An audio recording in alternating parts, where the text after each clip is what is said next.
Everybody, I'm going to do a bit of a talky video. And this one's not going on my Patreon. This is going out to the masses.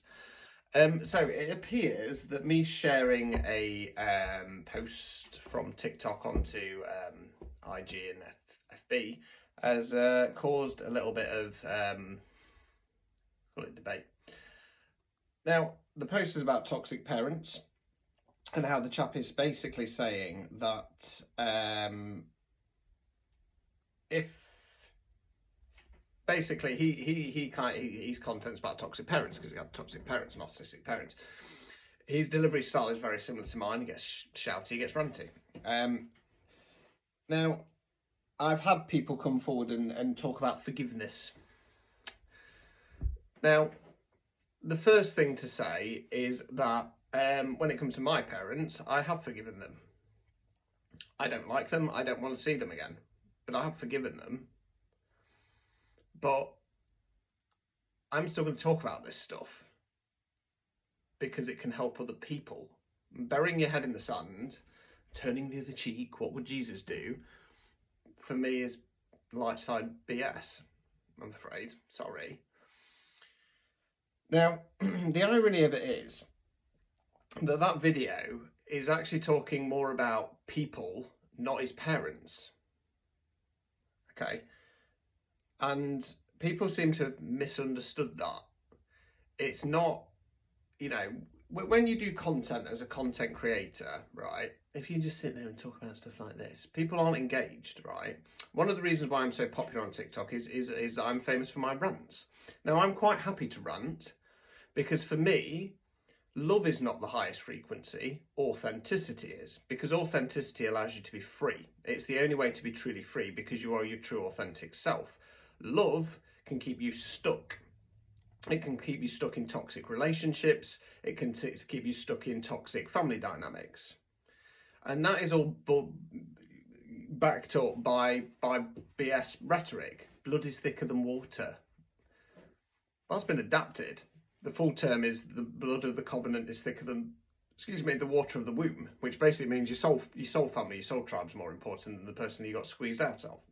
Now, we're coming up to Mother's Day, okay? Now, this time of the year is a bit of a ball ache for me, not seeing my mother. And it's not because of all that I love my mummy posts. I'm quite happy for people who have loving, caring families.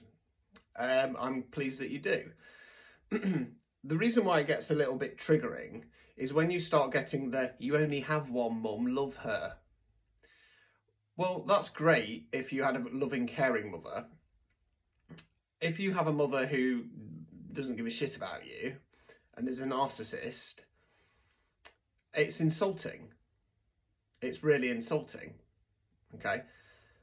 Now, all these, what I'd class as attacks, yet again come from people from a love and light side theology. Now, I don't go after people. I don't message people. I don't go on light-siders or Christians TikToks and start giving them abuse, but they give it to me. It seems like people believe that spirituality is fixed and there is a fixed way of doing it. It's not, because it's a personal thing.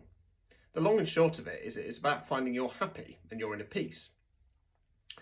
Now, again, I preach duality. I'm not prepared to sit and bend over and stay quiet. Again, it's not about going on the attack, it's about defending yourself. And again, love and light has been going for over 60 years. Over 60 years. And other than a personal or a small community basis, it has made no difference in the world whatsoever. And it hasn't. Now, recently, some of you might have seen on the New Wave group page, I have declared that any of the events being run by myself, so Todwick, Rotherham, and Welcome to the Dark Side 2026, I am now banning Love and Light readers. Now, the reason for this is that I have had no end of trouble with them. So going back a little bit, Love and Light readers got involved in an event that I was helping out with and basically tried to pull it down. going behind my back and calling me names because they didn't want me involved, because they thought I was trying to take over. Okay. I then had a Love and Light reader pretty much beg me to get on Rotherham, and despite on the applications saying please pay within 2 weeks, you know, we're not a limited company, we're not backed by anybody, and we need a quicker turnaround as possible, it's been ignored. Even more recently than that, at an event, I basically got screwed out of 70 quid, 2 readings. Why? Because those clients got stuck in a talk room because some Love and Light reader decided that because it was quiet and they weren't getting the paid for customers, rather than sticking to the 30-minute allotted time scale, they were going to go for an hour and 20 to feed their own ego. And I'm done with it. I'm done with people who preach the word of love and light feeling like they can tell me what to do. This is my life. You don't know how I feel. The reality is you don't know me. And it's this doctrine that myself and the New Wave theology is fighting against. You can't tell somebody how to live their life. You can't tell somebody how to believe and stuff like that. Now, the second issue that I've been having recently is people getting messages or stuff from their spirit guides. And again, I've had a message, or my guides are telling me this. Now, that's great, but I don't know who your guides are. I don't know what you're channeling.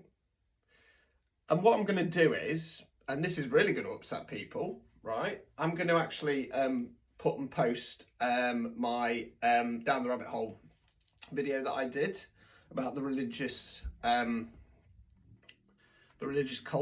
occult, sorry, and I'm going to make it available for free outside of Patreon. Now, it's extremely controversial with what I say in there. Again, let me remind people, this is just based on theory and my belief system. I'm not saying I'm right. I've got no way to back it up. But ironically, it is actually more about a more logical way of thinking about spirituality. This is why I believe what I believe. You've not experienced what I've experienced. You've not been through what I've been through. For me, again, the light and the dark, they're just tools. For me, the light is being controlled by Marduk. And that's who everybody's praying for. Be it the Christians, be it the Catholics, be it the Christian-based spiritualists. And that's what I believe. Now, if people want to preach to that, that's perfectly fine. I don't have an issue with it. You know, ironically, on occasion on my TikTok, I get Luciferians coming through, and they're actually really nice people. And they ask me about my belief system, because they sometimes come on and go, "Are you a Luciferian?" I say, "No, I'm not. I don't really know a lot about it." And we have a little bit of a chat and discussion. Flip reverse that, I get Love and Lighters or Christians coming on, telling me to repent, telling me that I'm low vibrational, because I don't fit in with the structure that's been created. I don't care how long people have been spiritual for. I don't care how many works of other people you've read before. That's not the important part. The important part is about a belief system, and my belief system is about standing your ground. Because like I say, the majority of people I know in the spiritual community who preach love and light, they're not very nice people. They're in their ego. A lot of them are racists. A lot of them are bigots. They hide it. Well, they try to. But it's there, and it's wrong. Myself and the New Wave, we promote equality and diversity. Not making racist jokes. Not putting other people down from other cultures. It's wrong. It's not spirituality. So, yes, wind your fucking necks in. I don't care if you're trying to be helpful or not. This is my life. It's my life. It's my belief system. I don't force mine onto anybody. I preach it. I preach what I've got to preach. And then it's down for people to decide whether they believe that or not. If you don't believe it, just walk away. Don't come on the attack and try and convert me. I'm not for converting. Ta-ta for now.